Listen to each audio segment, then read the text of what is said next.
Okay, somehow we got disconnected. This is in continuation with our last video जहाँ पे हम precipitators की बात कर रहे थे, इनर्शियल सेपरेटर्स एंड स्क्रबर्स के बारे में बात कर रहे थे। तो इनर्शियल सेपरेटर क्या होगा, अगर हम गैस को एक इनलेट में डालें और we keep changing the direction of the flow, ठीक, धीरे धीरे हम इस गैस का जो इनलेट है उसको नैरो इन करते जाएं। नैरो इन करने के बाद धीरे धीरे ये what basically we are doing is we are narrowing in the path of smoke। जो हमारा एयर है, पोल्यूटेड एयर है, उसके पाथ को हम चिमनीज़ में से या इंडस्ट्रीज़ में से नैरो इन कर रहे हैं। और जैसे जैसे हम ये एरिया कंस्ट्रिक्ट होता जाएगा, ये कंस्ट्रिक्ट होता जाएगा, तो होगा क्या कि इसकी डेंसिटी यहाँ इकट्ठी हो जाएगी और यहाँ पे इकट्ठा होने के बाद इसको हम एक पाइपलाइन के थ्रू बाहर निकाल लेंगे। तो अब जो हमारा एयर है वो क्लीन एयर बाहर की तरफ जाएगा। तो इस तरीके से इनर्शियल सेपरेटर काम करेगा। यहाँ से टैप करके उसको हम नैरो इन करते जा रहे हैं। नैरो इन करने के बाद यहाँ पे सारा जो भी हमारा पार्टिकुलेट मटेरियल है उसको टैप किया जा सकता है। Second is scrubber. स्क्रबर में क्या करते हैं हम, लिक्विड के एक्शन से स्क्रबर में जो भी हमारा पार्टिकुलेट मटेरियल है एयर में, उसमें एटमाइज लिक्विड मीन्स लिक्विड को हम स्प्रे फॉर्म में ले आएंगे और जो हमारा इंडस्ट्रियल वेस्ट है, जो पोल्यूटेड एयर है जिसमें पार्टिकुलेट मटेरियल है, उसी को तो हमें सेग्रीगेट करना है। तो हम उस पर स्प्रे करेंगे एटमाइज लिक्विड का। तो हो सकता है कि उसके साथ डिज़ोल्व होकर वो सेटल डाउन हो जाए और हमें प्योर एयर मिल जाए उसमें से।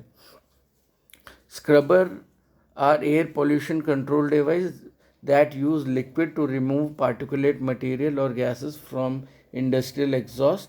Atomized liquid entrains particle and pollutant gas in order to effectively wash them out। तो हम क्या कर रहे हैं, वाटर को, वाटर का एक्शन है इसमें, पार्टिकुलर मटेरियल को हम वॉश आउट करना चाहते हैं या डिज़ोल्व करना चाहते हैं। तो इसमें क्या करते हैं, एकदम स्प्रे फॉर्म में हम वाटर को डालेंगे पॉल्यूटेड एयर के ऊपर या गैस के ऊपर, ठीक। चलिए, now let's continue this.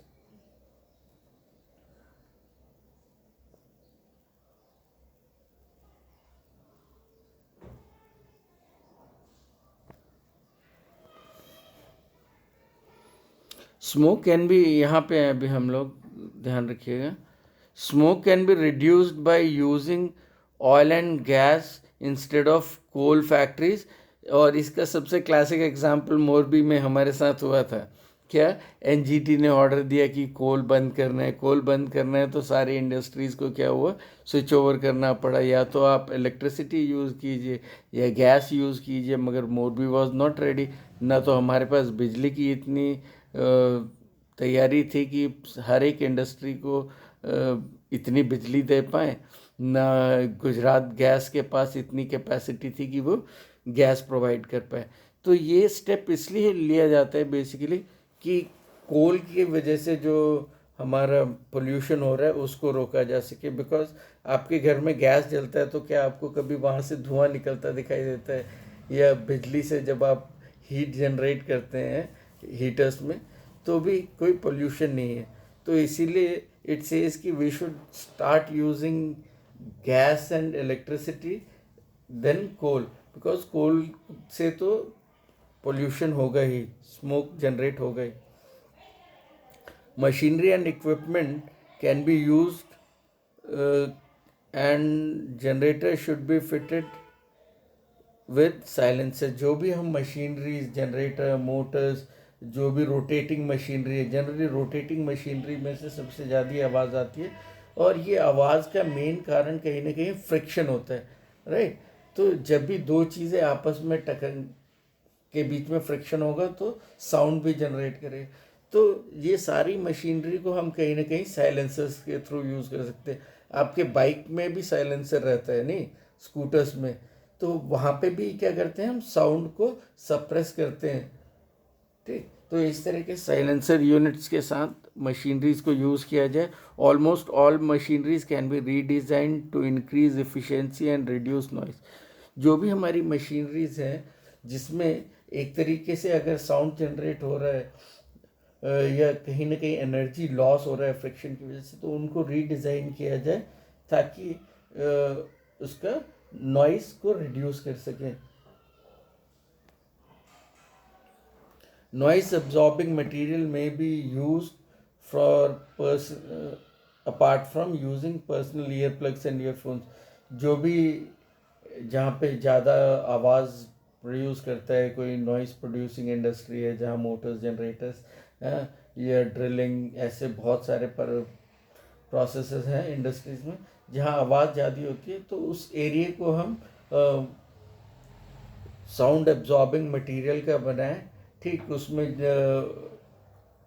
Would, कभी आप लोगों ने देखे इंजीनियरिंग वुड में भूसा वुड बोलते हैं यहाँ पे गुजरात में कई जगह, तो फाइन पार्टिकल्स होते हैं उसमें वुड के. हाँ, उसको कॉम्पैक्ट करके, दबा के कॉम्पैक्ट करके मटेरियल बनता है जिससे कई बार फर्नीचर्स भी बनते हैं. ठीक, तो इस तरह का या तो वुड का यूज़ किया जाए. जब हम वुड को यूज़ करेंगे तो वहाँ पे साउंड के लिए बहुत बड़ा एक बैरियर बन जाता है, इट एब्जॉर्ब साउंड. और कभी किसी रिकॉर्डिंग यूनिट में जाना जहाँ साउंड रिकॉर्ड होता है, तो you just see their architecture. ठीक, तो इस तरह की साउंड एब्जॉर्बिंग मटेरियल को यूज़ किया जा सके ताकि साउंड बाहर न जाए. Second is personal protective equipment use कर सकते हैं, जैसे ear plugs, ear muff, ear defenders, अपने कान को प्रिवेंट करने के लिए. The challenges of sustainable development requires integration of economic development with environmental concern. तो यहाँ पे हम जो सस्टेनेबल डेवलपमेंट की बात करते हैं, तो आपको अपना इकोनॉमिक डेवलपमेंट भी करना है. और वो कैसे होगा इकोनॉमिक का डेवलपमेंट? जब आपके यहाँ इंडस्ट्रीज़ होंगी, है ना, इंडस्ट्रीज़ बनाएंगे आप, इंडस्ट्रीज़ लगाएंगे, प्रोडक्शन होगा. मगर जब इंडस्ट्रीज़ लगेंगी, बनेंगी, तो पोल्यूशन भी होगा. तो इन दोनों चीज़ों को साथ में इंटीग्रेट करके चलाना पड़ेगा आपको. सस्टेनेबल डेवलपमेंट के लिए इंडस्ट्रीज़ लगाइए, मगर इंश्योर कीजिए कि वो पोल्यूशन ना करे, एनवायरनमेंट को डिग्रेड ना करे. चलिए, thank you. Tomorrow will continue with NTPC वाला पार्ट. एंड ये 2 वीडियोस मिलेंगे आज आपको, तो प्लीज़ देख लीजिए दोनों वीडियोस.